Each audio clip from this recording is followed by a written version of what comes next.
Hello. Today I'm going to read you a story that I've never read, so I don't know what it's going to be like, but it's by Carle and it's called A House for Hermit Crab. And my wife tells me it's excellent. We shall see. Her taste isn't always that good. So, Carle, A House for Hermit Crab. Time to move, said Hermit Crab one day in January. I've grown too big for this little shell. He'd felt safe and snug in his shell, but now it was too snug. Hermit Crab stepped out of the shell and onto the floor of the ocean. There he goes. It was frightening out in the open sea without a shell to hide in. What if a big fish comes along and attacks me, he thought. I must find a new house soon. Early in February, Hermit Crab found just the house he was looking for. It was a big shell and strong. He moved right in, wiggling and waggling about inside, just to see how it felt. It felt just right. But it looked so plain, thought Hermit Crab. In March, Hermit Crab met some sea anemones. They swayed gently back and forth in the water. How beautiful you are, said Hermit Crab. Would one of you be willing to come and live on my house? It's so plain, it needs you. I'll come, whispered a small sea anemone. So gently Hermit Crab picked it up with his claw and put it on his shell. In April, Hermit Crab passed a flock of starfish moving slowly along the sea floor. How handsome you are, said Hermit Crab. Would one of you be willing to decorate my house? I would, signalled the starfish, and carefully Hermit Crab picked it up with a claw and placed it on his house. There he is with the anemone on, and now he's got a little starfish to add. Let's see how that little sea star gets on. In May, Hermit Crab discovered some coral. They were hard and they didn't move at all. How pretty you are, said Hermit Crab. Would one of you be willing to help make my house even more beautiful? I would, creaked a crusty coral. Gingerly, Hermit Crab picked it up with his claw and placed it onto his shell. There's his shell. It's coming along nicely, isn't it?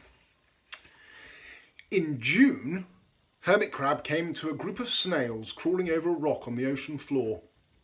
They grazed as they went, picking up algae and bits of debris and leaving a neat path behind them. How tidy and hard-working you are, said Hermit Crab. Would one of you be willing to come and help me clean my house?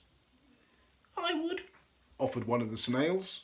Happily, Hermit Crab picked it up with a claw and placed it onto his shell. Look how decorated he is now. He's got the starfish and an anemone and a bit of coral, and now he's going to keep it clean with a sea snail.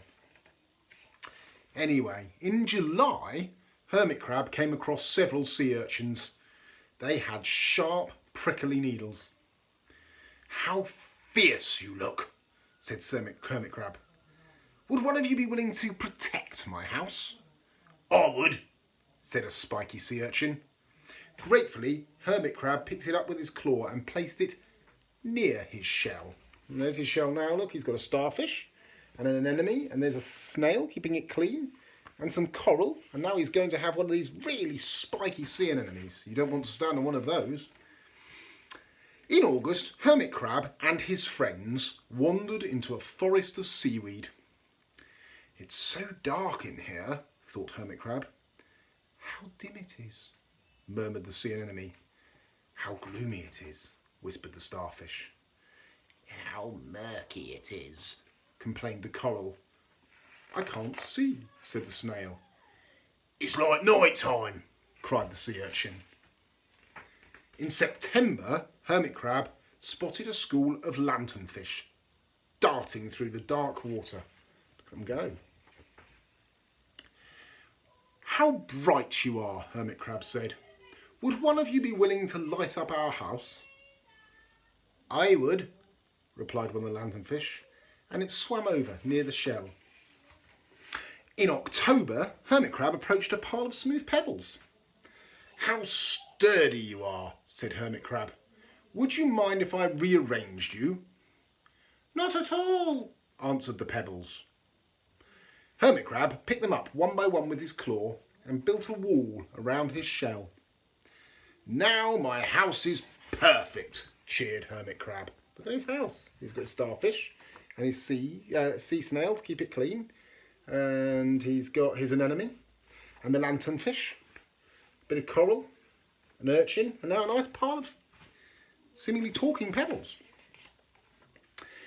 In November, Hermit Crab felt that his shell seemed a little too small. Over the year, Hermit Crab had grown bit by bit, and soon he would have to find another, bigger home. But he'd become to love his friends, the sea anemone, the starfish, the coral, the sea urchin, the snail, the lanternfish, even the smooth pebbles. "They've been so good to me," thought Hermit Crab. "They're like a family. How can I ever leave them?" In December, a small hermit crab passed by. "I've outgrown my shell," she said. "Would you know of a place for me?" "Well, I've outgrown my house too," answered Hermit Crab. "I must move on, but you are welcome to live here. But you must promise to be good to my friends." "I promise," said the little crab. The following January, Hermit Crab stepped out and the little crab moved in. "Couldn't stay in that little shell forever," said Hermit Crab, and he waved goodbye. The ocean floor looked wider than he'd remembered, but Hermit Crab wasn't afraid. Soon he spied the perfect house, a big, empty shell. It looked, well, a little plain, but sponges, he thought, barnacles, clownfish, sand dollars, electric eels. Oh, there's so many possibilities. I can't wait to get started. There we are. That was A House for Hermit Crab by Carle. And I think Mrs. Manley was right. That was a good story. See you soon.